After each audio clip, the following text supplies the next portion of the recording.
ಪ್ರಜಾಪ್ರಭುತ್ವದ ದೇಗುಲ ವಿಧಾನಸೌಧದ ಆವರಣದಲ್ಲಿ ಪಾಕ್ ಪರ ಘೋಷಣೆ ವಿಚಾರಕ್ಕೆ ಸಂಬಂಧಪಟ್ಟಂತೆ ತನಿಖೆ ಯಾವ ಹಂತದಲ್ಲಿದೆ?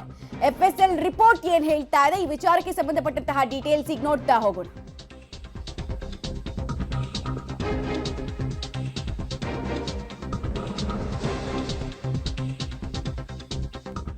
ಯಾವ ಹಂತದಲ್ಲಿ ಹಾಗಾದ್ರೆ ತನಿಖೆ ಇದೆ? ಎಫ್ಎಸ್ಎಲ್ ರಿಪೋರ್ಟ್ ನಲ್ಲಿ ಇರುವಂತಹ ಸತ್ಯ ಏನು? ಆಮೇಲೆ ರಿಪೋರ್ಟ್ ಬಗ್ಗೆ ಮಾಹಿತಿ ಕೊಡೋದಕ್ಕೆ ವಿಳಂಬ ಆಗ್ತಾ ಇದೆಯಾ ಅಥವಾ ವಿಳಂಬ ಮಾಡ್ಲಾಗ್ತಾ ಇದೆಯಾ? ಈ ಪ್ರಶ್ನೆಗೆ ಸಂಬಂಧಪಟ್ಟಂತಹ ಡೀಟೇಲ್ಸ್ ನ ಈ ಕ್ಷಣಕ್ಕೆ ನಿಮ್ಮ ಪಬ್ಲಿಕ್ ಟಿವಿ ಬ್ರೇಕ್ ಮಾಡ್ತಾ ಇದೆ. ಘಟನೆ ನಡೆದು ಆಲ್ಮೋಸ್ಟ್ 5 ದಿನ ಆಗಿದೆ. ಆದರೂ ಒಬ್ಬರು ಸಚಿವರು ಇಲ್ಲಿ ತನಕ ಎಫ್ಎಸ್ಎಲ್ ರಿಪೋರ್ಟ್ ಬಂದಿದೆ, ಸ್ವೀಕಾರ ಆಗಿದೆ ಅನ್ನೋದನ್ನ ಯಾಕೆ ಹೇಳ್ತಾ ಇಲ್ಲ? ಅಂಥದ್ದು ಏನಿದೆ ವರದಿಯಲ್ಲಿ? ಈ ಪ್ರಶ್ನೆ ಜನರಿಗೂ ದಿನ ಕಳೆದ ಹಾಗೆ ಹೆಚ್ಚಳ ಆಗ್ತಾನೆ ಇದೆ. ಯಾಕಂದ್ರೆ ಇಡೀ ದೇಶದಾದ್ಯಂತ ಸಂಚಲನಕ್ಕೆ ಕಾರಣ ಆಗಿದ್ದಂತಹ ಇಶ್ಯೂ ಇದು. ಭಾರತದಲ್ಲಿ, ಅದರಲ್ಲೂ ಕೂಡ ನಮ್ಮ ಕರ್ನಾಟಕದಲ್ಲಿ ಪಾಕ್ ಪ್ರೇಮಿಗಳು ಇರೋದು ನಿಜಾನ? ಪಾಕಿಸ್ತಾನದ ಪರ ಜೈಕಾರ ಹಾಕಿದ್ದು ನಿಜಾನ?